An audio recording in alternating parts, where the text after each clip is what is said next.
Candidato, boa noite ao senhor. Seja muito obrigado por ter aceitado nosso convite. É um prazer recebê-lo aqui. Muito obrigado, um prazer, uma honra estar aqui com vocês. Excelente apresentação, tá muito boa pesquisa, o que já dá o tom do que será uma boa entrevista. Trabalho da nossa produtora-chefe. Então, de parabéns. Parabéns. Souberam até o bairro que eu nasci, morei quando era criança, muito bom. Candidato, para essa conversa com o Renan Santos, estão comigo o André Marcília, advogado e comentarista do Oeste Sem Filtro, Edilson Salgueiro, editor-chefe do site da Revista Oeste, Tawane Catan, repórter da Revista Oeste, e Fábio Bering, jornalista, que também compõe a mesa de entrevistadores conosco. Bom, eu preciso fazer a primeira pergunta, e eu, obviamente, como todos aqui, nós preparamos um material de estudo do que o senhor tem dito nesses últimos tempos, e é muita coisa. O senhor foi, inclusive, chamado a analisar todos os outros pré-candidatos à presidência da República. O senhor foi enfático na opinião, o senhor não fugiu de nenhuma delas, e foi duro com cada um deles, inclusive. A pergunta é, o senhor está propondo uma nova revolução política no Brasil? Qual seria exatamente essa revolução do Missão, o seu partido, e a sua, como um candidato, digamos, novo nesse cenário político e já à presidência da República? E, claro, como vai fazer essa mudança que o senhor está propondo, levando-se em conta a vida brasileira como ela é? O Brasil precisa de não digo uma revolução em termos clássicos, no sentido, vamos dizer, robespierrano, mas o Brasil precisa de uma reforma muito profunda na sua forma de fazer política. E o grande diagnóstico nosso, para todo mundo que está nos assistindo, isso precisa estar claro, é quem é o adversário, o que nos impede de ser grande, o que nos faz corrupto. Então existe uma leitura clássica, autores que vão de Raimundo Faoro, Sérgio Buarque de Holanda, leituras sobre a história da infiltração política de setores patrimoniais dentro do Estado brasileiro, a cooptação que esses setores fazem no Estado brasileiro e que torna o Estado brasileiro inviável. O porquê tantas regiões são tão pobres no Brasil e não conseguem evoluir? E quais são as consequências disso para um país que nunca se modernizou de maneira completa? A gente tem um Estado democrático de direito? O nosso Estado é funcional? O Estado brasileiro entrega os tais direitos que ele garante na sua Carta Magna para as pessoas que moram nas regiões mais pobres? A leitura nossa é uma leitura muito clara e eu creio uma leitura muito precisa. O Brasil, em parte, é um país moderno. A gente está em São Paulo, a gente está aqui na Avenida Paulista, um local que já foi, vamos dizer, lar do capitalismo industrial brasileiro. Ao mesmo tempo que a gente visita outras regiões, eu pude viajar pelo Brasil e ver isso, em que nós estamos num período colonial ainda, com pessoas vivendo quase que na servidão. Eu faço uma correlação direta entre os escândalos de corrupção brasileiro, os problemas que a gente vive com o próprio STF, que se tornou um mediador dessa loucura toda, a ineficácia da aplicação de políticas públicas, a pobreza institucional que nós temos, com isso, com a superação de um modelo, e é isso que nós estamos propondo como missão, um modelo político que faça com que o Brasil seja permanentemente subdesenvolvido. Que a gente nunca consiga apagar as amarras do passado. E com a provocação que eu deixo aqui, a principal provocação. Hoje, o Brasil é administrado por um presidente do Senado que é do Amapá, que é um estado inviável em termos econômicos. A Câmara dos Deputados, de um deputado que é da Paraíba, outro lugar inviável. Falamos sobre o Flávio Dino, ministro do STF, que veio do Maranhão, um estado que as pessoas são tratadas como animais. Outro Castro Luiz que foi nomeado, que é do Piauí, que teve agora seu maior líder político, Ciro Nogueira, envolvido numa operação. Onde eu quero chegar? O Brasil que trabalha e produz está na mão de políticos que exploram a própria população dos seus estados, se apropriam dos recursos dos outros estados da federação e mantém a gente nesse ciclo de corrupção. E se a gente quiser resolver todos os problemas, e isso envolve problemas que vocês fazem cobertura há anos, como o caso do STF, a gente vai ter que encarar esse aí. E aí eu montei esse partido político junto com um grupo de jovens ao redor do Brasil, que é o Partido Missão, para enfrentar especificamente esse problema. Se a gente conseguir resolver ele, a gente vai desatando os outros nós. E desatar esses nós, acho que é a missão da minha geração. Candidato, antes de eu trazer meus colegas para essa entrevista, de forma muito rápida, se você imagina uma terceira via? Eu não acredito na ideia de terceira via. A ideia de terceira via, ela pressupõe que você tem dois polos, uma direita e uma esquerda, e que você vai ficar ali no meio falando em democracia, igual uma Simone Tebet da vida, e que misteriosamente as pessoas vão despertar para isso. Primeiro, ninguém vai despertar para um assunto críptico e chato que as pessoas não veem valor. Não existe democracia na maior parte das cidades no Brasil. Esse discurso é um discurso de classe média urbanizada, com uma certa afetação. Desculpa aí os defensores da democracia que ficam, sabe, o SUS, vida, democracia, grave do discursinho. E esse discurso, a minha visão, não vai ultrapassar 3%. Nas pesquisas e em resultado final de urna. Você quebra hoje uma dominância institucional do petismo e uma resposta que o antipetismo teve no Brasil, que foi aderir ao bolsonarismo, apresentando propostas muito enfáticas e falando pro coração de determinados eleitorados que hoje estão sob o comando deles.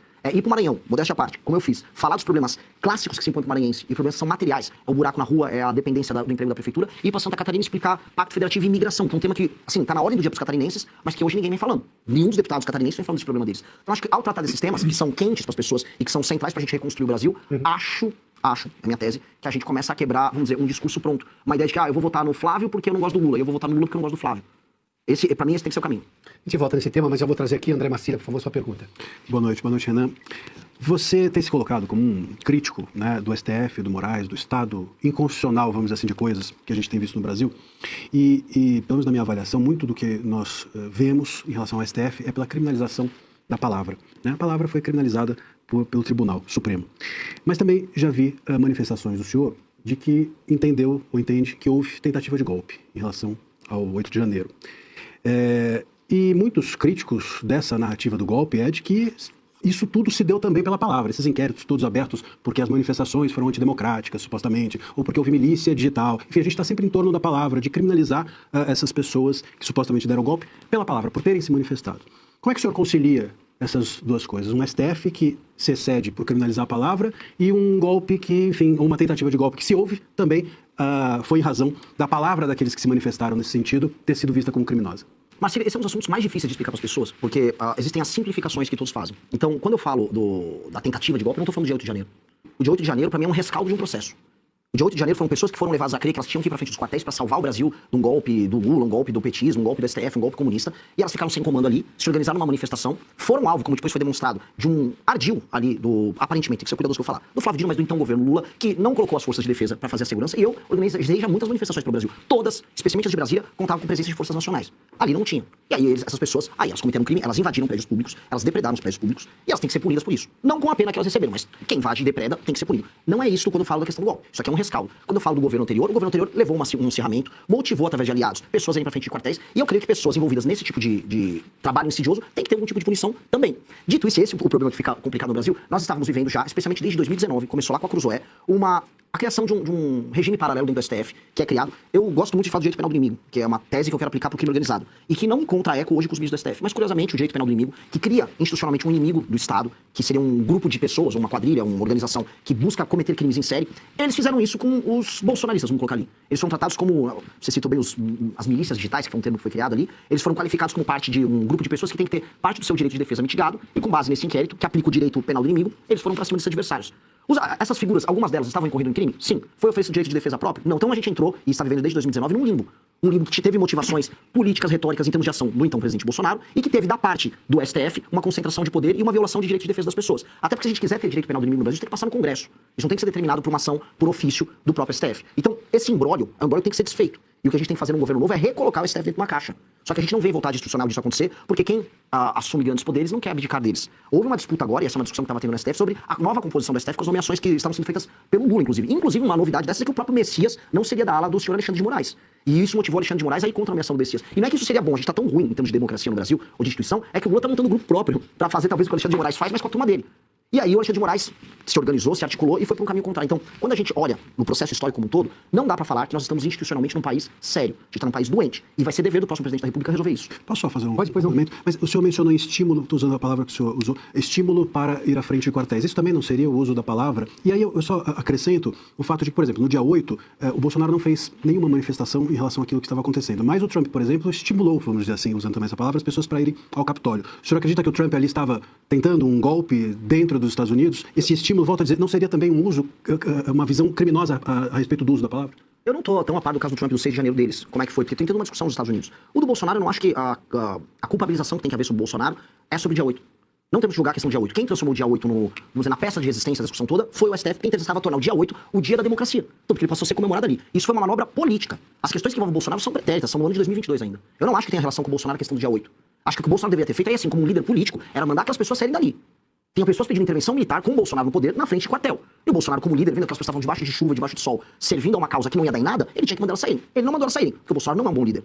Nunca foi um bom líder. E ele não fez isso. E aquelas pessoas correram um risco que ele não correu, porque ele estava nos Estados Unidos, na Disney, com o Pateta, com o Mickey. Eu não consigo achar isso uma coisa séria. E aquelas pessoas terminaram presas. Estavam num vórtice de loucura grande e foram presas. Mas a situação do dia 8 é uma coisa, a situação que envolve o Bolsonaro no ano de 2022 é outra. A gente tem que fazer esse corte. Porque quem quer misturar esse corte, Marcília, na prática, é o próprio STF e é o governo Lula. Tanto que eles querem, já a gente vai ver, vão querer transformar em data de comemoração. Dia 8 de janeiro, o dia que a democracia venceu. Organizaram manifestações todos os últimos anos e todas as O governo já fez isso. O governo fez, porque o governo quer criar isso. Eles querem criar, veja só. É que sem o dia 8 não teria como haver a possibilidade de criminalização, porque o dia 8 foi o ato de execução que tornaria uma cogitação, suposta cogitação de golpe, em um crime. Precisaria do ato de execução, né? E o dia 8 foi usado pelo STF como esse ato. É aí onde o STF erra.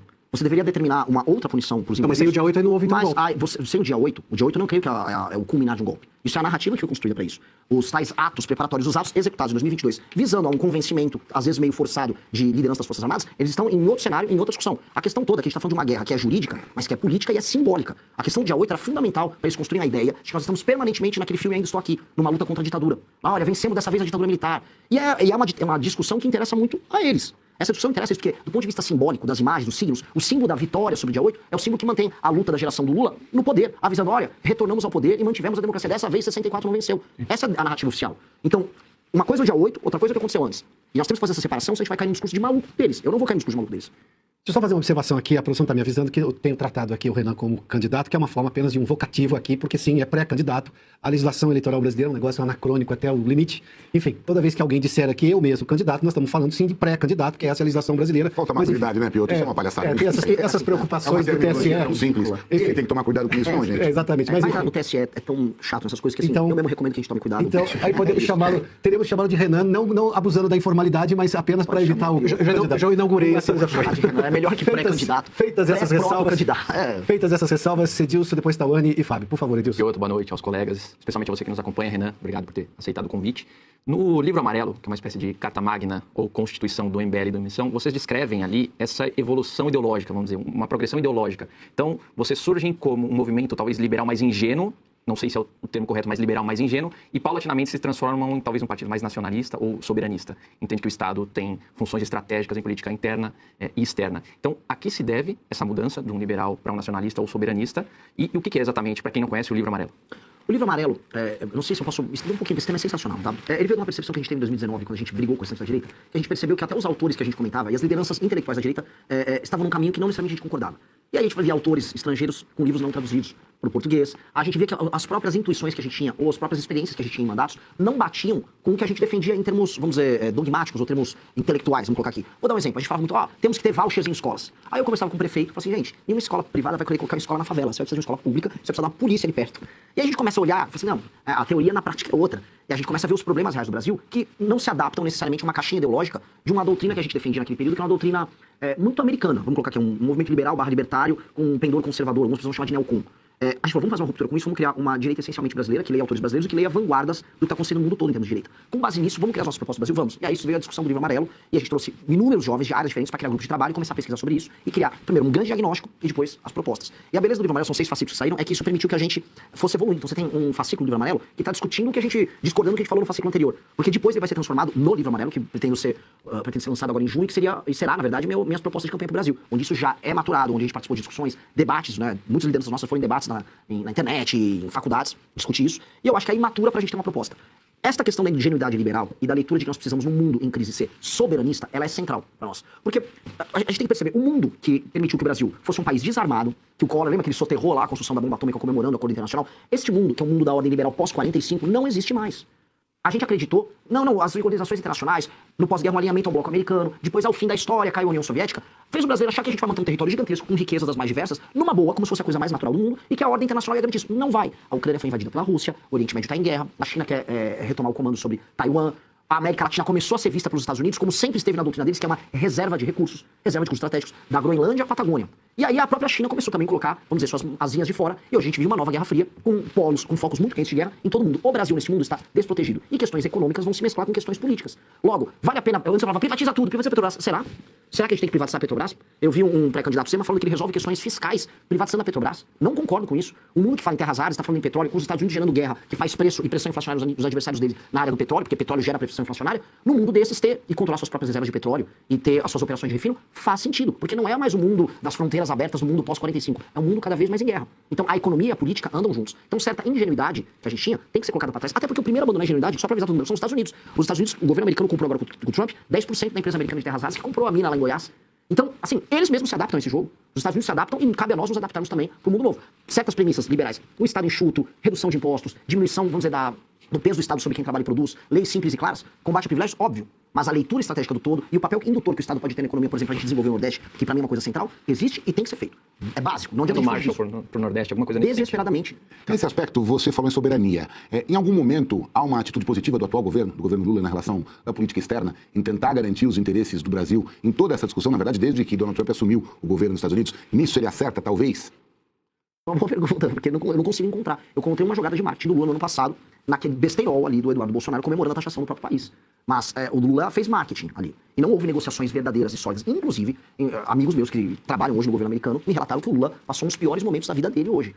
Saiu pálido da reunião ali com o Trump. Até porque o Trump... Você teve essa impressão da imagem do Lula enquanto os ministros dele davam aquela pequena manifestação? Sim, e tem informações também, assim, que foi muito ruim pro Lula. Foi muito ruim, porque o Trump também joga. O Trump é um negociador hábil. Recebeu o Lula, my friend, I love you, não sei o que, no telefone, e chegou, botou o Lula pra dentro de uma salinha. Foi 2 a 3 horas de reunião, não teve coletiva depois, o Lula saiu pálido. E por quê? Porque os Estados Unidos estão se impondo agora nas Américas. As Américas voltaram a ser do interesse americano. Os Estados Unidos não olharam para nós por pelo menos 3 décadas. Nesse período das 3 décadas, o Lula esteve no poder. Não todas, o Fernando Henrique e o Lula. E o petismo como um todo. E qual foi a decisão estratégica que a gente tomou? Montar um bloco anti-americano com Venezuela, espalhar, vamos dizer, aliados de esquerda. Foro de São Paulo. O Foro de São Paulo. E do Foro de São Paulo fazer um alinhamento ridículo com a China. Aí falando em soberania. O que nós ganhamos em termos de soberania nessa aliança com a China? Absolutamente nada. A gente botou a Dilma no banco do BRICS. Ah, e a China agora tá falando de investir em infraestrutura aqui, fazer a famosa ferrovia bioceânica, ligando Ilhéus a Xangai, e aí ela quer fazer a ferrovia, ela falou, eu boto a grana, faço a ferrovia, mas eu quero comprar terras brasileiras, que é a necessidade delas. Não tô nem falando das terras áridas, tô falando das terras agricultáveis, porque a China quer escoar, nossa produção dá o bypass no canal do Panamá. O governo Lula tá no meio, legal. Como é que é? Já viram o que estão fazendo com a BioID lá na Bahia? Isso é loucura, não existe discurso soberanista do Lula. O que existe é o velho discurso anti-americano, de lá, briguei com o Trump, sou brabo, briguei com o Trump, falei verdades lá, porque isso ajuda ele em termos eleitorais. Mas do ponto de vista de soberania estratégica, o Brasil não tem nada. Tawane, sua pergunta. Boa noite, Pioto, bancada, Renan. Obrigada por estar por aqui. Boa noite à nossa audiência. E eu vou aproveitar que você citou o Missão. Eu quero entender o que exatamente diferencia o Missão de um outro partido tradicional e ainda como, no caso, né, você está como pré-candidato, está disputando, como você não seria absorvido aí também, inclui o seu partido, pela lógica de Brasília, diante de tudo isso que a gente citou, STF, enfim. É a realidade como ela é isso, né? Não, assim, basicamente. esse é o projeto da minha vida. Se ele der errado, eu fracassei como homem. Se eu deixar o nosso partido, que teve milhares de jovens coletando assinatura, se tornar um União Brasil, eu sou um fracasso como homem, o Kim é um fracasso como homem, a Amanda é um fracasso como mulher. Significa que nós, como liderança, nós fomos fracos e nós fomos cooptados pela sedução mais baixa da fama, do dinheiro e do poder sem efeito. E ter um cargo não significa ter poder. Eu sem ter cargo político nenhum, eu tenho mais poder do que a maior parte dos deputados, porque eu consigo mobilizar lideranças, consigo mobilizar pessoas que pensam. E o poder do carguinho, o poder do dinheirinho, participar de uma festa com o Vorcaro, graças a Deus nunca nos seduziu. E aí, humilhar aquelas pessoas que estiveram na rua coletando assinatura debaixo de chuva, falando, Renan, eu consegui coletar 50 hoje, coletei 100 hoje. Me tornaria um lixo, eu me tornaria uma vergonha que eu não conseguiria andar na rua. Então, vergonha na cara, pura e simples. E do ponto de vista institucional, existem poucos partidos no Brasil, existem legendas. Eu falar que o PSD do Kassab, que em alguns lugares é à direita, outros lugares é à esquerda, e nos outros, na maior parte dos lugares não é nada, aqui na maior parte é uma legenda que ocupa uma função cartorial de permitir que pessoas concorram em eleições. Partido tem programa. Nós, Partido Missão, PT tem programa, o PSOL tem programa. Eu poderia citar aqueles nanicos, o PSTU que é trotskista, etc., mas meio que não conta. Talvez o Novo tenha um programa, ou construa um programa, tá na hora de construir, e os demais são legendas. Eu não consigo ver outros que têm um programa. Claro, um dia havia os verdes, né? O Partido Verde se propunha a ser uma coisa que na Europa tinha, que era o partido... Hoje é só uma linha auxiliar do PT mesmo. Então, na prática, assim, ao ter um programa e ao topar perder pelo seu programa. Porque assim, ó, a gente tem que entender como é que é a cabeça do nosso adversário direto, que é o petismo. O petismo topa perder pelas suas teses. O petismo, raramente você vai ver ele abandonar suas teses centrais só pra vencer uma eleição. Mas vale lembrar que o Randolph foi já líder dos caras pintadas na era Collor. Né? Foi o... Lindbergh. O Lindbergh. Mas ele não é o fundador do PT. Né? Sim, mas os tempos... A máquina gira, né? Como manter em pé essa ideologia toda é a questão. Vamos manter esse debate para o segundo bloco. Vamos fazer um perguntei antes se você se imaginava uma terceira via, você já nos respondeu. Mas nós temos dois modelos de governo, com resultados econômicos, sobretudo, muito diferentes. O governo Lula e o governo Bolsonaro. Como é que você definiria cada um deles do ponto de vista prático?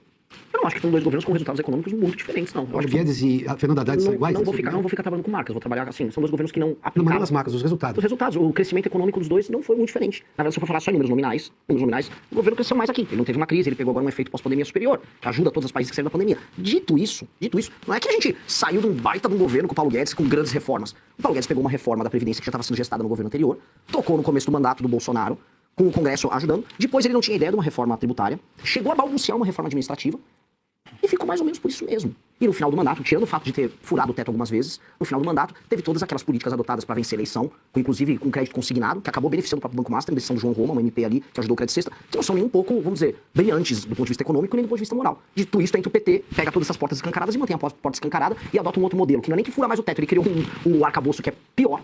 E a gente está se arrastando em termos econômicos. Em termos econômicos, a gente precisa fazer uma reforma fiscal que precisa abrir coisa de pelo menos 3 trilhões em 10 anos. Nós precisamos andar com essa reforma. A gente, do ponto de vista fiscal, vai ter que encarar uma série de problemas que os pré-candidatos não estão tendo coragem de falar. Vou dar um exemplo. A desindexação, tanto da aposentadoria quanto do BPC, do salário mínimo. Hoje o salário mínimo aumenta, automaticamente aumentam esses demais. E o Brasil, eu acho que é o único país do mundo que faz isso. Por isso que a nossa aposentadoria, mesmo o Brasil não sendo um país tão velho, ela custa tanto. Isso é impopular. Os demais pré-candidatos não falam em fazer. O Flávio correu e falou, não vou fazer. Então vai fazer o quê? Não vai precisar fazer. Vamos precisar fazer uma nova reforma da Previdência, paramétrica, mexendo nos privilégios. Vai precisar fazer. Os demais estão falando, porque precisa. A gente vai estar falando agora, por exemplo, em cortes de privilégios, sim, mas e mexer, por exemplo, em renúncias fiscais de quase todos os setores possíveis. Estão falando em fazer? Vai precisar mexer, incluindo a Zona Franca de Manaus. Direita e esquerda vão lá fazer campanha no Amazonas. Eles estão falando que vai precisar mexer na Zona Franca de Manaus, que custa dezenas de bilhões todos os anos por orçamento brasileiro. Ninguém tá falando disso. E nós vamos precisar falar, porque senão a gente não faz uma reforma profunda, e depois a gente fica todo mundo reclamando, o imposto tá alto, tal. Direita reclama muito, e esquerda, mas pra poder baixar o imposto, vai ter que fazer essas reformas. Alguém avisou o eleitor? Que se quiser cobrar lá o IVA, o IBS, vai precisar, uma alíquota menor, vai precisar fazer um monte de reforma muito profunda. Eu estou falando, e mais do que falar, eu já protocolei com o Kim Kataguiri, ano passado, uma PEC que endereça essa questão. Uma PEC de reforma fiscal com os melhores modelos internacionais pra gente colocar o Brasil numa rota que a dívida brasileira não estoure. Isso é fundamental. Pra muitos é impopular. Eu não Vai anular a última reforma tributária, o senhor manteria essa reforma? A reforma tributária, ela não funciona, tá com uma alíquota muito alta, porque foram colocadas muitas exceções nela e muitas burocracias. A beleza do modelo que unificaria, vamos dizer, os impostos estaduais, acabaria com a guerra fiscal, que é um modelo que acontece em quase todos os países, ele foi, como sempre, ao passar pelo Congresso, deturpado pela pressão de vários setores. E ela ficou uma reforma manca e ruim. A gente tem que corrigir a reforma. Um modelo que tem esse imposto estadual único, que você não tem as guerras fiscais, é bom. Agora, ele foi deturpado, como quase tudo acontece com o nosso Congresso Nacional. E ele foi deturpado por pressões setoriais das mais diversas. Eu reformaria ela para tirar essas deturpações, para aí sim, a gente ter, vamos dizer, um modelo simples, claro, e eu fazendo uma reforma fiscal, poder baixar as alíquotas. A gente só vai poder baixar as alíquotas, como todo mundo fala, e os estados poderem baixar, de maneira clara, fazendo reforma fiscal. Do jeito que tá, todo mundo que prometeu, eu vou chegar lá e vou baixar imposto. Como? A dívida brasileira tá estourada. Tá estourada. Eu tô fazendo um recado, que é um recado que o Milei já também tinha feito na Argentina. Vai ter que fazer todas essas propostas aqui, ou o bicho vai pegar. Ou o bicho vai pegar. A nossa curva de dívida tá estourando. Os mercados internacionais estão vendo isso. E o Haddad, a estratégia dele, através do arcabouço, fala assim, não, vamos segurando a onda, porque a gente vai tacando aumento de arrecadação, e com a aumento de arrecadação a gente vai se virando. Uma hora não vai ter como se virar. E na verdade essa hora tá chegando já. E como não há responsabilidade da parte dos maiores candidatos, tô colocando aqui, hoje quem tá liderando, o Lula e o Flávio, em tratar do tema, os dois não falam do assunto, eu vou falar, porque alguém precisa falar. Vai precisar reformar todas essas coisas, e já um dos dois pode querer meter um estelionato eleitoral, que é ir pra uma eleição e não falar sobre isso. O eleitor tá sabendo que vai precisar fazer todas essas medidas? Eu tô avisando o eleitor, vai precisar. A beleza disso é, se fizer uma reforma dessas, a curva de juros no Brasil começa a baixar, a expectativa sobre redução de impostos começa a surgir, e aí você começa a ter um Estado minimamente funcional que não é inimigo do empreendedor. Isso mais uma agenda de competitividade, que também deveria ter passado no governo anterior. Esse aqui eu não encontro, porque eles estão falando agora em 6 quer diminuir a capacidade produtiva nossa na marra, quer tirar o pouco que resta de indústria do Brasil do circuito internacional das cadeias globais de produção. É o que o PT tá querendo fazer. Está se referindo ao fim da escala 6 por 1. É uma picaretagem. O fim da escala 6 por 1 é uma picaretagem. E até eu tropecei aqui. Eu fico com raiva disso. Porque gente que nunca trabalhou com contratação de ninguém, tá... Não, porque na Inglaterra dá pra fazer 4 vezes. Que Inglaterra? A gente tá concorrendo com o Vietnã. Os caras não têm a menor ideia do que eles estão falando, estão pegando um projeto que era da Erika Hilton pra ficar fazendo populismo eleitoral. E o que me desespera, cadê a direita? Ela disse que não estudou o assunto. Ela confessou que não Ela tava estudou no o assunto. cabeleireiro, lá com o maquiador dela. É real. Ela não sabe nada do tema, só pegou porque o tema tava popular no Rio de Janeiro com outro cara do PSOL. Falou, tem um tema aqui pra me aproximar do trabalhador. E aí eles estão fazendo uma chantagem emocional com o trabalhador sem falar o que vai acontecer. Que vai ser todo mundo vai pra informalidade, ou vão perder emprego. E quem depende de formalização, por exemplo, indústria. Eu trabalhei um pouco no setor de sistemistas, conheço sistemistas automotivos. Sistemista automotivo faz peças no Brasil, para fábricas que estão no Brasil, mas para fábricas que estão no mundo inteiro. Se você perder a competitividade do sistemista, eles perdem os contratos com Espanha, Estados Unidos, China na hora. Sai das cadeias de distribuição. E é o que vai acontecer. E eles estão prevendo o que vai acontecer. Cadê a direita? Hello, olha aqui o relógio, ninguém tá falando nada. Tá? É o custo eleitoral. É óbvio, mas a gente tem que correr o custo eleitoral. Senão nós viramos cínicos. Apenas cínicos nesse jogo. Isso é um tema que precisa ser discutido. E o PT tá botando o jogo. Então a gente tá indo num caminho muito contrário. O erro central é, o Brasil toda vez que quer falar de política pública na área de economia, ele quer ficar se comparando com o primeiro mundo. Não, porque na Suécia, não, porque olha lá na Inglaterra. Que Inglaterra? A gente tá tomando pau do Vietnã. Botsuana passou a renda per capita do Brasil. Produtividade. A gente tá tomando pau do México. A Índia tá dando pau na gente. A gente, inclusive, ultrapassou a gente em saneamento básico. Tá tomando pau da Índia em todas as áreas. E a gente quer se comparar com a Inglaterra. Quem cuidaria da economia no seu governo? Definitivamente eu não vou chamar nenhum pistolão do mercado financeiro. Não tem que ser pistolão do mercado financeiro. Até porque o mercado financeiro, vamos lembrar que boa parte dele estava vendendo o Banco Master aí nos últimos 2 anos. Não confio na grande previsibilidade do mercado financeiro. Estaria, gente, do ponto de vista, vamos dizer, de uma agenda para o mercado, gente firme? Sim. Tô tendo conversas interessantes, sim. Mas eu quero gente inteligente para entender, o papel da economia com a soberania. 2, o papel da reforma fiscal para abrir espaço de investimento para tudo que a gente precisa fazer no Brasil. E aí eu poder discutir com vocês desfavelização, que para mim é um tema central para a gente tornar o Brasil um país sério. Não só desfavelização física, mas desfavelização mental. O Brasil é um país que está se favelizando mentalmente. E o uso da tecnologia de ponta no momento em que o mundo vai estar todo na inteligência artificial. Então, se eu não trouxer alguém que entenda muito de tecnologia, entenda muito de IA, de terras raras e de reforma fiscal, e que seja íntegro, eu vou estar enganando a galera. Falar só, vou pegar um pistolão que está em uma dessas empresas de mercado financeiro. Não vou fazer. Não vou fazer. Quem vendeu o Banco Master, falou que o título do Banco Master era bom, não põe o pé no meu Ministério da Fazenda, ponto. Porque isso foi meter estelionato nos clientes. E ficaram, desculpa, não sei se eu estou me exaltando, mas tem que falar. Ficaram lá, não, ó, clientes, só vai o Tarcísio, não foi. Não, agora é o Ratinho, não foi. Fiquem tranquilos, veio o Leite, não foi. Agora não, o Zema, o Caiado. Qual é? Então, cada hora traz um candidato, não consegue se decidir. Estão sempre fazendo um trade em cima disso. Eu não vou trabalhar com esses caras, não vou trabalhar em cima de gente que vende previsão, mas não entrega resultado. Mas tem hoje alguém que orienta o plano de governo do senhor para a economia? Eu tenho um time com 200 pessoas que trabalham com o nosso plano livre amarelo e me consulto com gente como, por exemplo, o Tony Volpon, que foi do Banco Central, uma das pessoas mais brilhantes que eu conheço. Gente que trabalha na área de startup, na área de tecnologia. O Tony Volpon é um exemplo perfeito, uma pessoa que integra essa visão de mundo, que envolve inclusive criptoativos, que envolve uma necessidade de uma política financeira, de uma política monetária que faça lógica, que faça sentido e que topa negociar e abrir, vamos dizer, espaço para uma visão de Brasil soberano e ao mesmo tempo, fiscalmente falando, responsável. Deixa eu só fazer, a gente precisa ajustar o seu microfone, Renan, então daqui a pouco eu volto com a pergunta da Tawane, vamos antecipar um intervalo para a gente poder fazer esse ajuste técnico no seu microfone. A gente volta em instantes aqui com o pré-candidato do Missão, Renan Santos. Cidade especial dele, pré-candidato pelo Partido Missão à presidência da República, Renan Santos. Tawane, você faz a pergunta agora ao nosso convidado. Você citou desfavelização, né? Eu acho que eu vou um pouco pela segurança pública agora, até porque é um tema que o brasileiro... Acho que é um dos mais caros, se não o mais caro hoje para o brasileiro, acho que é economia e segurança pública. Mas falando dessa esfera, com tanta dominação territorial, por exemplo, de facções criminosas, já vi você comentar sobre segurança pública, citou até o El Salvador, né, o país. Então, como que o senhor vê isso hoje? E como seria esse processo de desfavelização, que é uma coisa antiga, inclusive, né? Bem antiga. Olha, quem dera fosse uma coisa antiga. Fala-se nesse tema, mas é um tabu tão grande falar sobre desfavorizar, Porque, na prática, a gente há muito tempo, especialmente começando no Rio de Janeiro, a gente começou a achar que a favela faz parte da nossa identidade. Não porque tinha um cartola na favela, era um poeta da favela.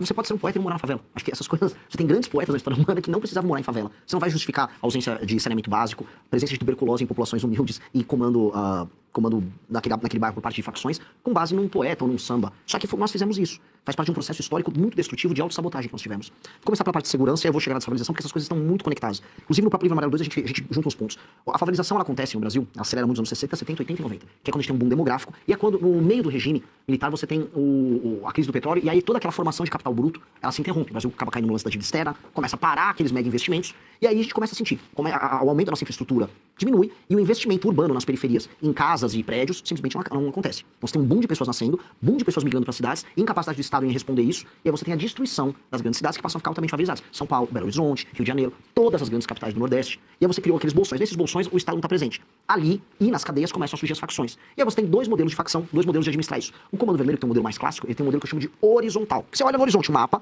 vai ser aqui, ó, essa área aqui é do Comando Vermelho, essa aqui é do ADA. Você separa o mapa. Comanda o espaço. Eles comandam o espaço. E ali dentro, eles usavam para vender droga, para beneficiar, às vezes, né? Pegar um pacotinho da droga, dobrar, botar os aviãozinhos. Depois eles começaram a colocar serviços. Né? Hoje tem serviço até de internet, tocado pelas facções.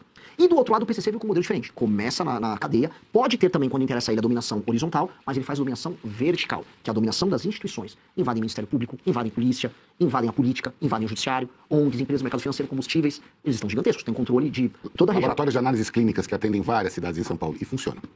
O problema do PCC é que ele funciona. Ele realmente distribui o combustível dele, a Reag atuava no mercado financeiro, eles funcionam e eles são mais difíceis de pegar porque é um inimigo mais invisível. Pois bem, veja que questões Só uma ponderação. O Fábio fez menção a um ponto aí, desculpa, Renan, é a sofisticação com que o PCC atua. Não é uma coisa grotesca, é criminoso, óbvio, ninguém tá... É uma favela, mas eles têm doutores. Mas é uma coisa sofisticada, diferentemente do que era, por exemplo, aquelas facções do Rio de Janeiro. Sim, o Comando Desculpa, Vermelho... Fábio, só para complementar. O Comando Vermelho nunca conseguiu ter a sofisticação técnica do PCC. O Comando Vermelho é mais brutal.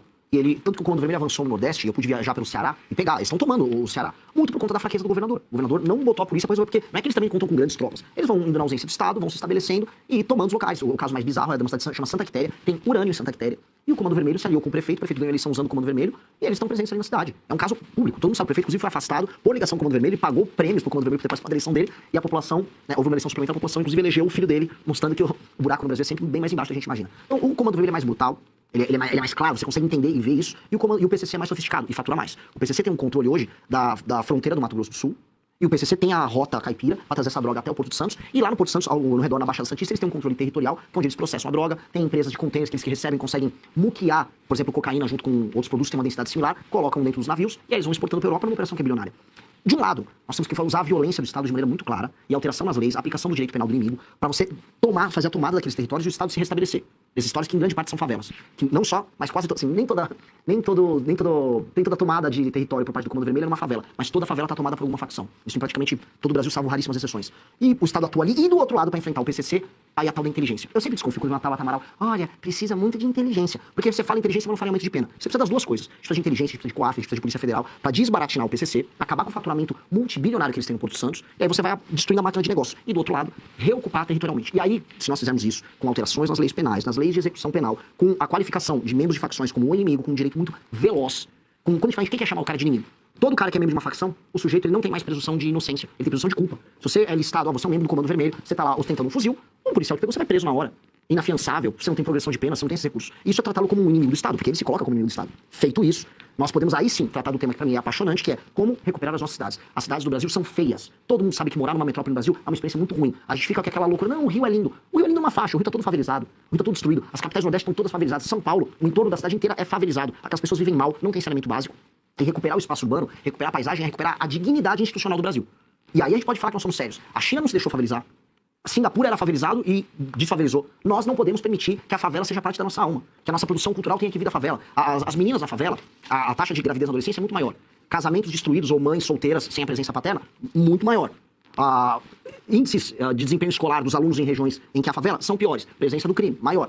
Tá na hora da gente falar, a favela é uma desgraça, a favela precisa ser transformada em bairro, a pessoa ganhar dignidade, e aquele modo de se viver precisa ser alterado, pra gente tratar eles como cidadãos. Hoje, a pessoa que mora numa favela, no fundo é como se fosse um estrangeiro no Brasil, vivendo no Comando Vermelho estão, no do TCP estão, no PCC estão. A gente tenta tornar essas pessoas brasileiras. Só que aí, sem me estender, mas que é um assunto pra mim apaixonante. Aí tem que ter espaço fiscal. Estamos falando aí de pelo menos 900 bilhões em investimento. Só espaço fiscal ou também desobediência civil de quem está no comando? Porque, vamos lá, vou dar dois exemplos muito rápidos e são reais da realidade brasileira. Às vezes você tinha uma medida do executivo para resolver um problema de uma favela.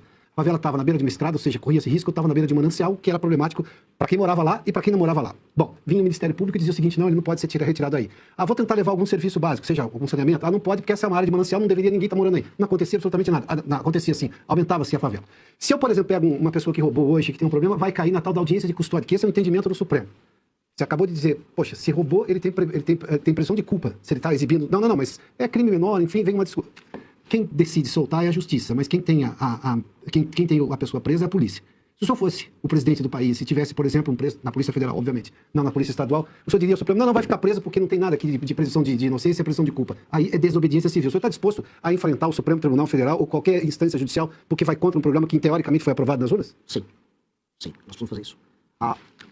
Essa aqui é uma resposta essencial. Inclusive, o público, o público do Oeste, esse tema é muito caro para eles. Um dos meus heróis é o Ayrton Senna. Ayrton Senna, ele tinha uma seguinte prática como piloto. Ele se colocava numa posição, durante uma ultrapassagem de um adversário sobre ele, em que o adversário tinha que ou recuar ou bater no carro dele. Ou seja, ele se colocava numa posição de poder.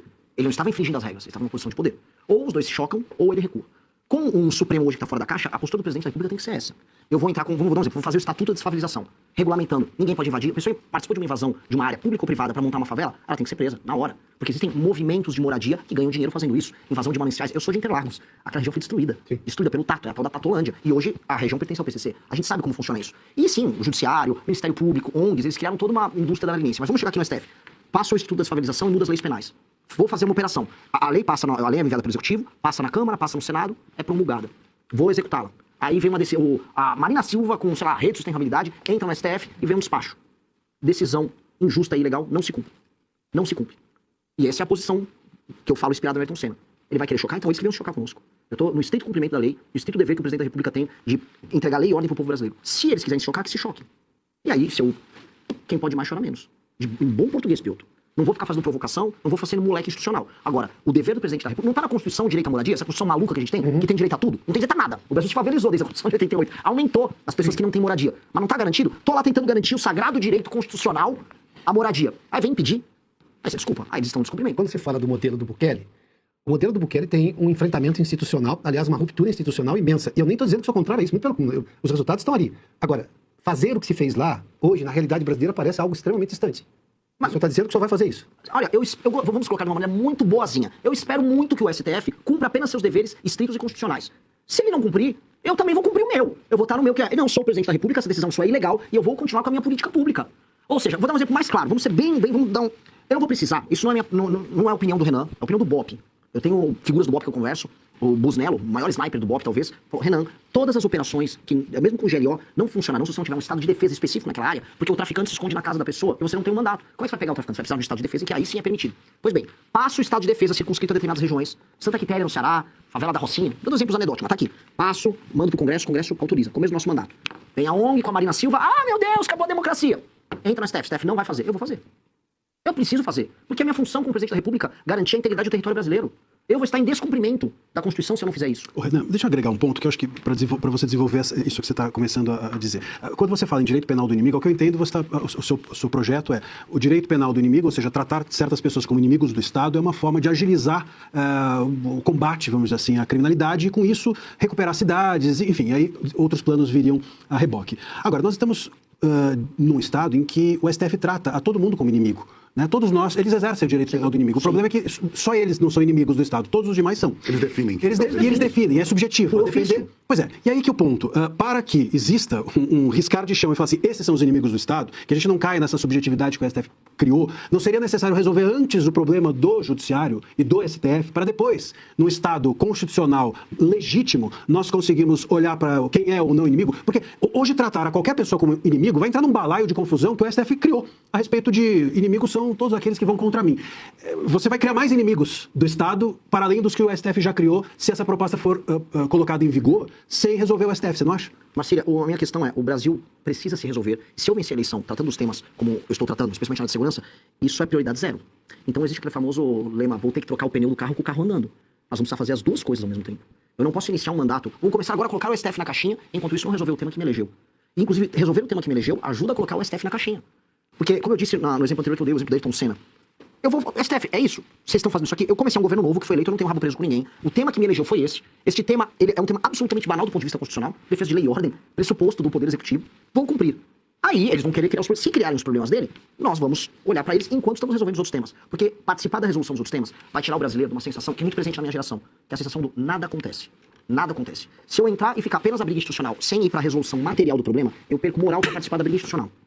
Então eu tenho que participar da resolução material. As pessoas, elas não vão conseguir enxergar. Mais um governo que tá tendo uma briga entre os poderosos. Ah, eles estão brigando aqui no noticiário, liga lá na Globo News. O presidente do STF afirmou nesta manhã. A pessoa tá vendo tudo bem, o traficante ainda tá na porta da minha casa. Eu ainda tenho medo de ser assaltado. Então eu preciso fazer as duas coisas. E infelizmente eu não vou poder fazer como o Bukele, como exemplo que o Piotr deu. Porque o Bukele teve a oportunidade de olhar, entender que ele tinha uma força, ele acumulou poder de tal modo que ele podia ir pra cima de uma Suprema Corte corrupta, e aí depois ele fez as grandes operações dele. O caso brasileiro é diferente. Como todo país, as circunstâncias são diferentes, as correlações de poder são diferentes, e nós temos agora uma eleição em que as pessoas estão olhando para essas propostas e estão falando, a viabilidade. Então vamos levar à frente. Vamos deixar eles errarem. Vamos dar a oportunidade do STF errar. Porque aí a pessoa não tá vendo uma briga institucional quase bizantina nos termos. Não, porque a DPF não sei o que. Não. O presidente quer matar o traficante e o ministro do Supremo não deixou. Aí muda de figura. Aí a gente vai trazer para essa discussão que envolve instituições, povo. E eu vou falar pelas minhas andanças pelo Brasil. As pessoas estão falando de outros problemas. O STF é um tema muito comentado em centros urbanos. Ao redor do Brasil, as pessoas estão falando de outros assuntos. E vamos lembrar, o Lula ganhou a eleição em 2022 falando de outros assuntos para boa parte da população brasileira. Então, a população brasileira está alheia a isso. Eu trago a população brasileira para esse tema se eu envolver os dois assuntos. A partir do momento que o STF se tornar um aliado direto ou indireto do cometimento de crime por parte desses caras. Então eu acho que a melhor estratégia possível é essa. E é verdadeiro, tanto que eu tô falando ao vivo para vocês. Porque eu acho que quando você é absolutamente e brutalmente honesto sobre o que você vai fazer, você já estabelece os parâmetros. Eu tô igual o Ayrton Senna na pista. Vai querer recuar? Recua. Vai querer bater? A gente vai pra colisão. Estou apenas sendo um democrata. Essa postura me lembra a postura do ex-presidente Jair Bolsonaro, principalmente no início, mais combativa. E hoje ele tá preso. E eu falo isso até porque, se citou, né? Talvez se o STF for visto como conivente ao crime, né? Acho que não foi a exata palavra. Já não foi? Já não demonstrou o suficiente? As pessoas não entendem dessa maneira. Quando a gente fala as pessoas, eu vou pegar os eleitores do Bolsonaro, podem entender. Mas o resto do Brasil tá preocupado com outras coisas. E quanto mais eu rodo, eu vejo isso. Existe um Brasil gente que vota no Lula, existe um Brasil que vende um voto, existe um Brasil que vota no centro. Essas pessoas falam de outros assuntos. As pessoas estão falando de outros temas. E esse tema não é central para elas. Isso é uma coisa que a gente precisa entender. Se a gente quer colocar as pessoas nessas discussões institucionais, esse problema tem que ser posto na mesa delas. Essa discussão sobre a briga do Bolsonaro, liberdade de expressão, ela é importante para um Brasil que é moderno. Lembra que eu comecei aqui falando do Brasil? É dividido entre o Brasil moderno e o Brasil arcaico, que tem compra de voto. O Brasil que o Alcolumbre manda lá no Amapá. Esse Brasil que o Alcolumbre manda, ninguém tá ligando. As pessoas querem saber se vai ter show do Wesley Safadão no ano. É isso, e a gente tem que ser bem sincero, as pessoas vendem um voto, as pessoas mais humildes não entendem esse negócio de democracia, porque elas são enganadas, elas estão na mão de uma classe política muito parasitária. Então, para elas, o Alexandre de Moraes está acusando... Quem? Quem é Alexandre de Moraes? As pessoas não existem essa discussão. Eu acho que trazer os temas concretos delas, e aí o STF se opor, é a melhor maneira de colocar no jogo. Sobre o discurso do Bolsonaro.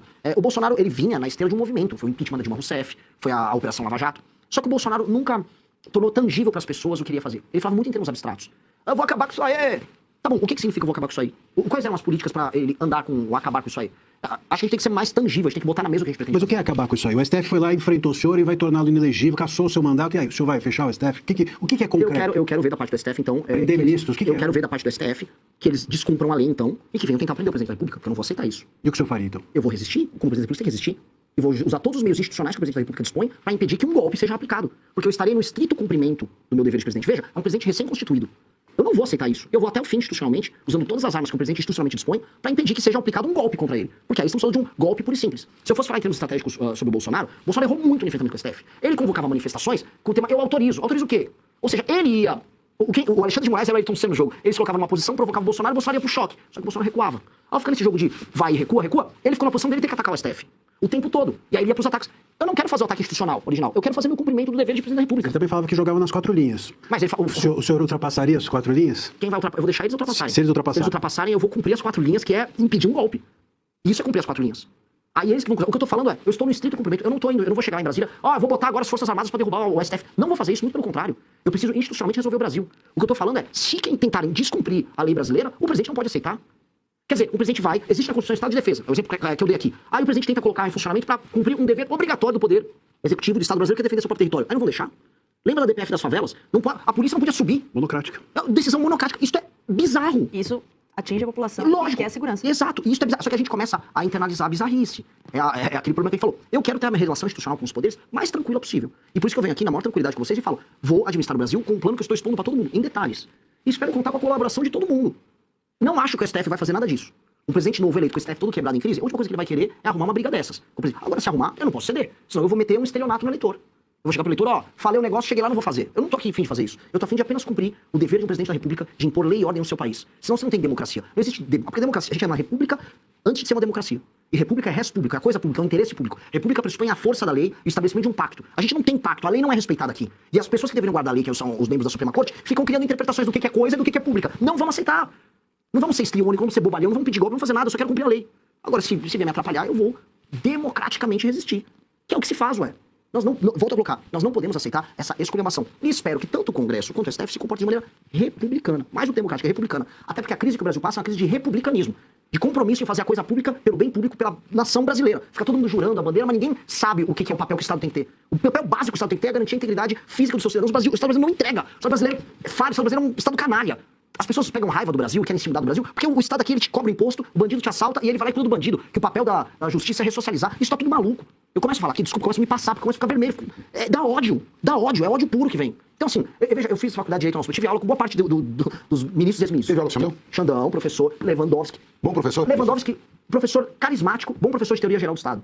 Tive aula com, não foi pro STF, mas com a Janela Pascoal, trabalhava na parte de penal. Todas essas pessoas ficam falando da beleza do Estado Democrático de Direito. Só que ele virou, cada um tem o seu Estado Democrático de Direito, com cada um com a sua cor. E a gente não tem algo que nos une e fale, ok, esse Estado Democrático de Direito é o meu Estado Democrático, é o Estado dos brasileiros. Pois bem, destruir o crime organizado é algo que pode repactar o país, de norte a sul. Hoje, um menino no Nordeste e um menino no Santa Catarina não querem ver seu celular ser roubado. Isso aqui é um tema que a gente unifica um país que tá rachado. As pessoas estão se odiando. E aí fica o STF só nessa loucura. Não aguento mais essa loucura. Quem fez o nós contra eles? É do PT. Lula, gestão do João Santana, gestão de marketing. Porque, veja, o PT ganha as eleições de 2020. Esse ódio brasileiro não existia. Eu tô há 53 anos nesse país, desde quando eu nasci. 54, para ser preciso. Não me lembro desse ódio. Você tinha, sim, divisões, questões socioeconômicas, mas... Piadas regionais. Não seria anterior? Desculpa, só entrar nesse mérito, porque você falou, e eu lembrei imediatamente de uma retórica que a esquerda sempre usa, de que foi a Regina Duarte que começou o nós contra eles lá atrás, na disputa entre o presidente Lula, eleito, né, e era José Serra. O primeiro candidato foi José 2002. Serra. Eu tenho medo. Na primeira eleição, Mas eu tinha medo, né? Eu tenho medo. A divisão, traçada como uma divisão de dois países, a meu ver, começa quando o Lula contrata o João Santana. Porque o Lula vence a eleição em 2002, ele ganhou em São Paulo, acho que ele ganhou uma parte dos estados do Sul também. Sim, ele ganhou praticamente acho que ele perdeu no Serra Lagoas, ele perdeu, foi pouquinho. Então o Lula ganhou ali no Brasil todo, ele deu uma lavada, inclusive, no segundo turno no Serra. Vem um mensalão e vem um Bolsa Família. São dois fatos que separam o Brasil. Porque o Brasil antipetista fala, pô, isso aqui tá errado, o cara tá comprando o Congresso. E ao mesmo tempo eles estavam comprando o Congresso e parte da população. Como a política Bolsa Família, que querendo ou não, teve impactos que melhoraram a vida das pessoas. Tinha pessoas que passavam fome, tinham, vamos dizer, do ponto de vista alimentar, uma insegurança gigantesca. Então, eles fizeram aquilo, houve uma bancarização, houve consequências de reformas que foram feitas no governo anterior, e as pessoas sentiram que materialmente a vida delas melhorou. Mas quem sentiu mais? Mas acabou com a porta de saída. Óbvio, pelo amor de Deus, não tô aqui fazendo defesa do modelo deles. Estou falando que foi uma política pública, querendo ou não, reduzir o processo de favelização. Porque as pessoas passaram a não precisar migrar tanto pra cidade pra poder sobreviver. As pessoas podiam ficar na sua cidade, recebiam um cartãozinho Bolsa Família e se mantiveram ali. O problema é que as cidades não se desenvolveram e agora a gente tá com uma outra bomba, que são cidades hoje, cidades do ponto de vista da arrecadação fantasma. Cidades paupérrimas sem atividade econômica. Mas voltando pra divisão. Quando eu começo a perceber que certas pessoas começaram a gostar mais do Lula do que outras, que foi um eleitor mais humilde, o eleitor do Nordeste, aí vem o Lula, vem aquele pelo João Santana já, focando na eleição de 2006 e fala, racha o Brasil. E aí o Lula começa, se lembra a briga dele com o então PFL, depois vira DEM, do Brasil do loiro de olhos azuis, o Brasil de olho azul lá, que as elites que não gostam de mim, ele começa a fazer esse corte. E ele começa a defender um tipo de Brasil contra outro tipo de Brasil. Ali começa essa divisão, que não tá curada até agora, e pra mim tá se agravando. Pra mim, cada vez mais está se agravando. Isso não seria pré-candidato, um problema, uma questão global, essa polarização? Ela tem acontecido em vários países do mundo, cada um com a sua característica. O povo brasileiro ele é efusivo e na hora de ir para a rede social, todo mundo perde o filtro. Né? Mas isso não estaria acontecendo no mundo inteiro, na escala e naquela rodinha de evolução da civilização? Será que não seria a hora de polarização? A polarização ideológica é uma coisa. A gente está tendo uma polarização que ganha contornos quase étnicos. Eles estão criando a etnia do norte do Brasil versus a etnia do sul do Brasil. Com um tipo de ódio que é muito perigoso, que começou a ser construído via ódio ali na década dos anos 2000, vamos colocar ali. Ali começa o ovo da serpente, que interessava eles esse tipo de divisão.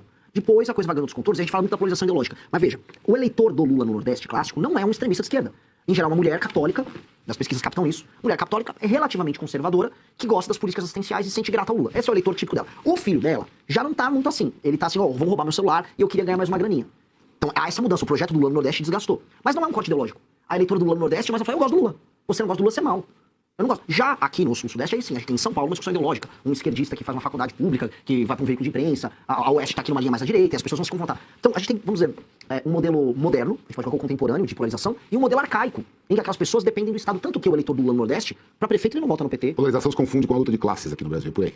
Eu nem diria isso, porque esse eleitor muito humilde que o Lula pega, ele nem tá dentro de uma lógica de luta de classes, ele tá numa lógica de assistencialismo e de manutenção da sua própria vida via agentes do Estado. Por isso que ele vota no Centrão.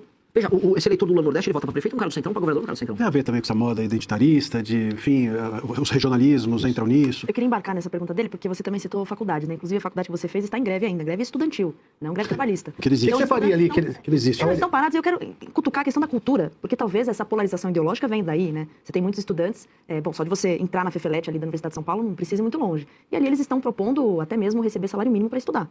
Então eu queria que o senhor comentasse... O que você faria com aquelas cadeiras que estão obstruindo a passagem de um prédio público ali? Você que Inclusive, conhece a isso. programação da greve estudantil tem filme, Campeonato de Xadrez e Pebolim. A Tawane foi lá presencialmente ver o que está acontecendo. Vamos voltar à questão da decisão executiva. O que você faria com quem impede a passagem num prédio público? Eu vivi muito isso aí na época da faculdade. Eu era um fura-greve, né? Eu brigava com professores ali, porque os professores estimavam muita ideia da greve dos alunos. Lei e ordem. O governador tem que meter a polícia ali, botar todo mundo pra estudar e jubilar os Mas São estudantes. Francisco não tem greve, né? Não sei se greve ali na cidade universitária. É que assim, já teve. Tá, vamos pegar um exemplo prático. Uma vez o governador Mário Covas, uma greve aqui, os professores da PUESP, lembra, né? Nós estávamos lá. Exato, aqui na República, puseram lá também cadeiras, mesas, para impedir a entrada. O Mário Covas foi lá, no peito aberto, literalmente, e abriu a passagem. Isso, e alunos... Você os trataria como inimigo do Estado? Não, aí, assim, por mais que aí eu abro o ovo da serpente nosso, né? Vamos botar. Lógico que você colocou mais como uma provocação, mas não, acho que isso tem que estar bem circunscrito a facções criminosas. Até porque senão, né, entra um governo de esquerda e vai falar que vocês são inimigo, eu sou inimigo. Temos que ser cuidadosos nisso. É só facções. Mas dito isso, lei e ordem. Lei e ordem. Dentro dessa. Novamente, aquela ideia da autonomia universitária, a ideia que é Tarcísio respondeu isso. própria. Papinho, tem que estabelecer autoridade. Papinho, isso custa muito caro. Um valor enorme do ICMS é destinado de maneira obrigatória, por conta da Constituição Estadual, para USP, Unicamp e Unesp. E aí fica os alunos pegando o dinheiro que eles recebem assim. Porque esse aluno de esquerda vai falar, a mãe quilombola no Vale do Ribeira, quando vai comprar um leite, o ICMS que pagou ali tá indo sustentar a greve desse moleque. Esse moleque tem que se danar, tem que ser jubilado. E o salário do professor da São Francisco, que não precisa do salário, Lógico. porque tá ali só para obter É status. lógico. Aqui não é um branding pra ele vender. Eu quero voltar ao tema que a gente falou. Temos tempo mais uma última pergunta, por favor. A gente falou sobre soberania só no primeiro bloco, então a gente se afastou um pouco do tema. Em última instância, pelo menos na política internacional, soberania é poder bélico, em essência. O último que falou sobre autonomia nuclear, bomba atômica, foi o Dr. Enéas, já falecido, e virou objeto de escárnio. Sim. Esse assunto ficou esquecido por causa disso. Quem falasse, voltaria a ser objeto de escárnio. Mas se o senhor quer ser presidente e de um partido que é soberanista, o senhor vai ter que falar sobre esse assunto. Como é que o senhor vai vender esse assunto para a população e o que a missão tem de política para as Forças Armadas? Bom, o Brasil, eu volto a colocar diagnóstico, eu já havia comentado, o mundo está em crise, o Brasil tem um dos maiores territórios do mundo. Eu dou esse exemplo sempre que ele choca as pessoas. Em termos de território gigante, população de mais de 120 milhões de habitantes e economia de pelo menos, sei lá, 1 a 2 trilhões de dólares, você vai ter algumas nações que são Rússia, China, Índia, Estados Unidos, vamos botar a União Europeia como bloco e Brasil. Qual desses não tem bomba atômica? Só nós. O Brasil tem recursos hídricos, ele tem recursos minerais de toda sorte, ele tem terra agricultável, sol, sempre contemos o sol, porque o sol permite 2 safras por ano. Só o vento. Então a gente tem muitas fontes de energia, é um país abençoado nesses termos. O Brasil vai ser disputado geopoliticamente no mundo em crise? Sim. A ordem de 45 então o Brasil precisa se armar. Ponto. Isso é um fato dado, o mundo está se armando, a Alemanha começou a se armar, e nós vamos precisar se armar. A gente vai precisar entender isso. Hoje, com um modelo de Forças Armadas em que boa parte do orçamento vai só para pagar aposentadoria, não rola. Por isso que a nossa própria reforma da Previdência, que tem que incluir os militares, e uma reforma do sistema militar brasileiro, tem que contemplar isso. Porque, como em todas as áreas brasileiras, a gente vai precisar de investimento. E nós somos abençoados. Assim, o Brasil faz tudo errado, mas sempre vê uma chance. Com as terras raras, há um elemento que nos entrega uma nova oportunidade. E por quê? Boa parte das tais terras raras, dos componentes ali da tabela periódica, tem propriedades luminescentes, magnéticas ou catalíticas. Na prática, você pode usar boa parte disso para fazer drone, para fazer armas de altíssima precisão, semicondutores. Então, as terras raras, que são muito raras e que vão obrigar os Estados Unidos a ter uma relação especial com a gente, elas abrem uma oportunidade para a gente montar uma cadeia bélica em parceria com transferência de tecnologia aqui. Isso pode significar um alinhamento estratégico a um grupo de nações, pode ser com o tal do Ocidente. E isso pode significar, com transferência de tecnologia, a criação de uma indústria bélica aqui moderna que faça a gente começar a pegar o gap. Eu ainda nem falei da parte da bomba atômica. Só que a gente pegar o gap, a gente começar a ter armas de última geração, tô falando de drones, tô falando de equipamentos militares com baterias de alta duração, tem elementos de... Eu tô tentando decorar uns disprósio aí, que atuam muito nisso e funcionam bem. Aí a gente começa a se recolocar no jogo bélico com tecnologia. Mas isso só vai ser feito com transferência de tecnologia. Temos que reativar boa parte da indústria bélica nossa que foi destruída na região do Vale, no Vale do Paraíba. A Vibraz é um exemplo disso, que foi comprada agora pelo bizarro do Joesley Batista. Isso é um ataque à nossa soberania. O Joesley Batista hoje é um agente do governo americano. Ele anda na Casa Branca e ele faz negócios com eles lá, à torta direito. Mesmo que ele vai com o Lula pra China vender carne, ele é um agente hoje muito próximo, um doador ali. E nós temos que coordenar forças para que a gente restitua nossa indústria bélica e aí sentar na mesa com aliados internacionais e falar, eu vou precisar ter uma arma nuclear. Eu preciso de uma arma nuclear, vou fazer uma nuclear e começar a pesquisar nuclear, até porque nós temos urânio. E nós não temos que ter vergonha de falar isso. Senão, a gente tem que falar, não quero ter grandeza, eu quero ser um país engraçado, do futebol, cerveja. E tá beleza, esse país vai ser dominado politicamente, ele vai ser submisso politicamente. Eu quero, em 30 anos, a gente tá não no jogo da submissão, mas no jogo da dominação. Dominância, não dominância de invadir país, nada, mas um país que é respeitado e impõe sua visão de mundo e seu jeito de ser perante as outras nações, como tem que ser. Esse é o nosso Eu destino. preciso ir para o último intervalo, que nós estamos a minuto. Você tem uma pergunta? Rapidinho. Jogo muito rápido. Antes de tudo isso acontecer, de você peitar o Supremo Tribunal Federal, você tem que ser eleito. Né? Para você ser eleito, o caminho a gente sabe que é árduo, você precisa se tornar mais conhecido. Você precisa se tornar mais conhecido principalmente no Nordeste. O MBL aproveitou essa onda e usou isso com maestria na sua construção desde o começo, essa onda da internet, dos cortes rápidos, daquele corte Tramontina. Você disse aqui no começo do programa que o Amapá e que a Paraíba são estados inviáveis economicamente, a despeito da Paraíba ser o estado que mais cresce no Nordeste nos últimos 3 anos, e que no Maranhão as pessoas são tratadas como animais. Isso vai virar corte, com certeza, de algum momento. E eu preciso que viralize esse corte no Maranhão. É um instrumento, ou seja, não isso é um é instrumento. a verdade. Eu tô falando a verdade, as pessoas são tratadas como animais no Maranhão, e quando eu falo isso pros maranhenses, eles estão concordando comigo. E eles precisam Há acordar uma pra isso. recepção por parte Mas deles? óbvio, porque, quando você diz isso a porque eles? o político daqui, do Centro-Sul, quando vai pra lá, vai ficar, ele põe lá aquele chapéu de couro, monta um jeito e fala, ô, povo bom, tinguinim, bota aquela, sabe aquele triangulinho, tinguinim, vou tomar um forrozinho, e trata aquela pessoa como um idiota. Aquela pessoa não é um idiota. Aquela pessoa entende que ela vive mal, ela entende que ela vive na mão de políticos que tratam ela mal, e hoje, graças ao celular, ela vê vídeos de outros lugares do Brasil. Ela vê que o mundo não é aquele mundo que ela tem ali. E ela, a pessoa quer despertar pra um mundo diferente. E eu tô levando isso pra ela. Não tem problema nenhum. Fábio, eu preciso encerrar. Vai. Pode ser? Claro. Quer insistir? Eu te dou mais 30 segundos. 15. E corte rápido. E 15 pro... Tem que ser. Essa provocação que você fez, apesar de considerá-la uma realidade, é uma ferramenta? É uma ferramenta para conquistar eleitor, para conquistar engajamento? Isso cabe no jogo político? Talvez seja, mas não foi pensada como. Bom, vamos fazer um último intervalo, depois eu tenho a pergunta da audiência. Aliás, o programa está com uma audiência excelente e ganhou vida própria. É o melhor dos momentos para um programa de televisão. Quantos deputados e senadores o Partido Missão pretende eleger para fazer tudo o que você, Renan, está propondo? É a pergunta do Zé Rodrigues. Zé Rodrigues, vai depender do meu desempenho como presidente. Se eu consigo vencer uma eleição para presidente, eu vou fazer uma bancada formidável. E mais do que isso, a gente tem que pensar nos efeitos em cadeia. Eu vou influenciar a votação dos outros partidos. Provavelmente, se eu cresço nas pesquisas, eu vou de 5 para 10, 10 para 15, 15 para 20, porque eu fui com 35% pro segundo turno. Isso significa que boa parte dos eleitores que votam nos candidatos do PL, do União, do Novo, vão estar votando na minha agenda. E aí eu vou fazer bancada no meu partido e eu vou fazer uma bancada influenciada nos outros partidos desse campo mais à direita, vamos colocar assim, ou do centro também. Isso aconteceria. E no meu partido eu não saberia avaliar. Tem essas coisas assim, parece muito inteligente. Não, 28, eu tenho um plano de 28 aqui, mas tanto, não tem condição. Seria bem loucura eu falar qualquer coisa nisso. E isso só consegue fazer, e eu vi os profissionais da política que fazem, que são aqueles políticos que trabalham com, vamos dizer, o voto de base. É um voto que custa muito dinheiro, que você sabe, eu tenho tantos votos nesse bairro, aí isso aqui faz um deputado, esse outro deputado vem com mais 180 mil votos. Eles calculam. Nos municípios. Nós não temos condição de fazer isso. Primeiro que a gente não acredita nesse tipo de política. Segundo que essa política precisa de emenda, hoje de orçamento secreto, de prefeitos cooptados. Não tenho nem quero. E acho que não preciso. Então, de entregar qualquer coisa seria uma leviandade. E aí seria eu parecer um sabichão aqui, eu não sou um sabichão. Sou apenas um curioso cheio de ideias. Renan, você tem agora, por favor, 1 minuto para suas considerações finais. Primeiro, agradecer demais pela oportunidade. Assim, uma honra estar aqui com vocês. Assim, talvez foi a sabatina mais, assim, criteriosa. Me pegaram e me trataram com uma maneira muito, assim, responsável e respeitosa. Eu estou muito, muito agradecido com vocês. E o que eu aviso para o eleitor, assim, enfrentar os problemas brasileiros, ele demanda coragem de um lado, criatividade de outro e inteligência do outro. E a gente precisa coordenar essas coisas. Ser apenas corajoso, falar verdades, não leva a nada. A palavra tem que vir junto com a ação. Até porque, como disse o Marcília, às vezes vão calar a tua palavra, mas vai ter que responder com a ação. E nós precisamos atuar com ação, com a inteligência e com a força e com um sonho de um Brasil melhor. Eu falo sempre, o futuro é glorioso. O Brasil tem tudo para ser uma das 5 maiores nações do mundo, como eu estava falando. E para ser isso, precisamos imaginar um Brasil sem favela, imaginar um Brasil forte, um Brasil em que o STF respeita as demais instituições, que a gente investe em infraestrutura, que uma criança vai para a escola sem ter um traficante aliciando ela. Dá para fazer tudo isso. Nada que outros países mais pobres que o Brasil já não fizeram. Basta a gente querer. Obrigado por tudo. Renan Santos, muito obrigado por